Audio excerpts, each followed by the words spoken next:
We give you another round of sports action. I'm Denise Tan. Ea Laure could not be denied while the Chocomucho Flying Titans continue to soar in the PVL All-Filipino Conference. Here's what happened. The Petrogas Angels entered the match against the Farm Fresh Foxies in dire need of a victory to keep their semi-final bid alive. The Angels got right down to business in the first set as they scored a hard-earned win. While the gritty Farm Fresh side managed to steal set 2, Petrogas woke up in time to secure a 4-set win. Final 25-22, 19-25, 25-16, and 26-24. That snapped the Angels' 4-game skid as they improved to a 5-4 standing. Jonas led the way with 21 points while 4 other Angels scored in double digits. The second game between the Signal HD Spikers and Cheritigo Crossovers meanwhile went the distance. Signal carried a 2-1 set lead and had a chance to close out the Crossovers in 4 sets. This is their chance here. Signal carried a 2-1 set lead and had a chance to close out the Crossovers in the 4th set. But Ea Laure and the rest of the Cheritigo prevented that from happening and forced a decider. With Signal leading 14-13 in the final set, Laure scored 2 of the last 3 points to secure the dub. Final 17-25, 25-19, 21-25, 25-22, and 16-14. Laure erupted with 26 points on the back of 21 attacks, 3 blocks, and 2 aces. She was backstopped by 18 markers from Princess Robles. That was Cheritigo's 5th straight win for a 7-1 overall win-loss record, right below his Signal at 6-3.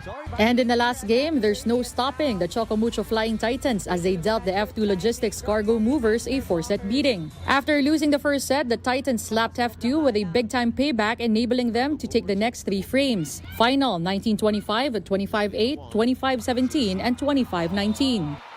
This is Chocomucho's 7th consecutive dub as Cherry Rondina was once again at the forefront with 21 points. Like Cheritigo, the Titans carry a 7-1 slate. F2 meanwhile slipped to 4-5. PVL action resumes tomorrow, Thursday at the PhilSports Arena. The Galleries Tower High-Risers open up the game day with a game against the Akari Chargers at 2 p.m. Next, the Creamline Coast Smashers take their unblemished record against the Next-led Chameleons at 4 p.m.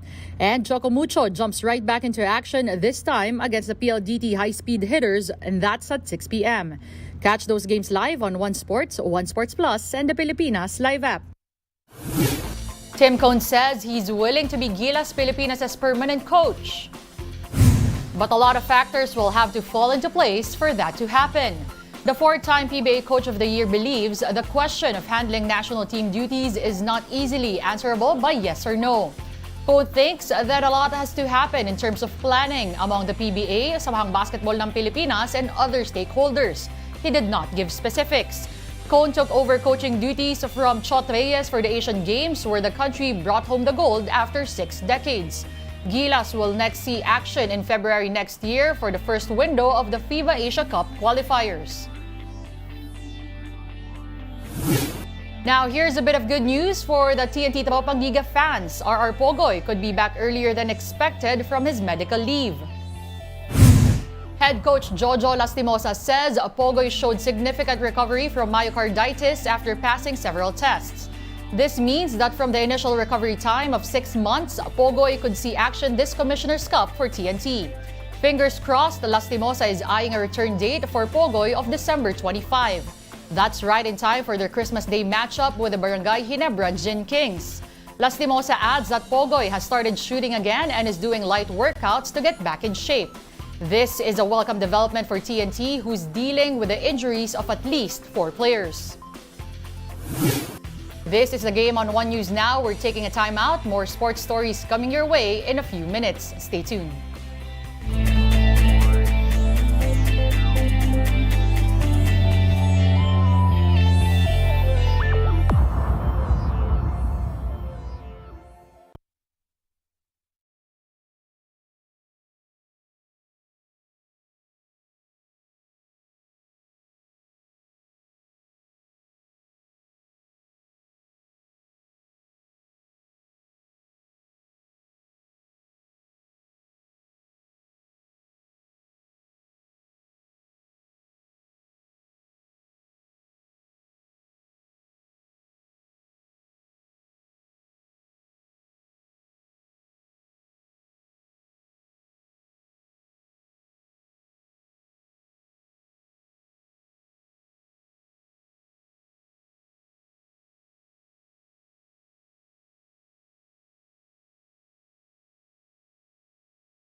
You're still watching the game on One News Now. I'm Denise Tan. Glad you can join us. The Azkals gave up an early lead to Indonesia with their match ending in a draw in the World Cup Asia Cup qualifiers. Here's the report. Close to 10,000 football fans flocked to the Rizal Memorial Stadium in Manila to witness a match between the Philippine Azkals and Indonesia. That face-off closed out the first window of the World Cup Asian Cup qualifiers. The Philippines entered the match needing a win to strengthen their chances of entering the next round. The Azkals got on board first after Patrick Reichelt found the back of the net in the 23rd minute. Team Pilipinas showed a steady defense until the 70th minute when Sadil Ramdani scored the equalizer. That tied the game at 1-1. The Azkals had the opportunity to retake the lead in the 86th and 89th minutes but failed to convert. And with that, the game ended in a draw, 1-1. Team captain and goalie Neil Etheridge claimed the blame for the loss. I think it hurts everyone in that dressing room. It does hurt everyone in that dressing room. It means so much to represent the Philippines, to represent at this level. We had a lot of chances. We should have converted our chances. I thought we fought well. We defended for our lives. I think I'd have to obviously watch the game back, but let's be honest. I think Indonesia walk away very happy with a point today. As of now, the Philippines is third in Group F with a 0-1-1 win-draw-loss record. They have the same record as Indonesia but remained ahead due to lesser goal difference. Azkal players are set to return to their respective club teams before the next window of the qualifiers. I hope the players don't get too loose over this period, because we need to be in a better physical state. Everybody must look in the mirror. The Azkals will see action again in March 2024 where they will play current top seed Iraq.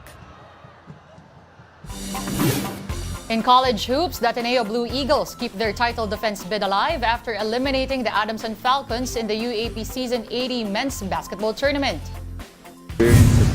Ateneo came out hot and established an early lead. It didn't let go until the end of the game. The Blue Eagles drained 8 threes in the first half to establish a 14-point lead. The same story persisted in the second half as the lead even ballooned to 20 points. In the end, Ateneo gets the last semifinal spot, 70-48. The Blue Eagles will next play the top-seeded UP Fighting Maroons. Get your fill of the latest in sports at onesports.ph. Meantime, the Newsday continues later at 6 p.m. See you then. I'm Denise Tan. We are One News.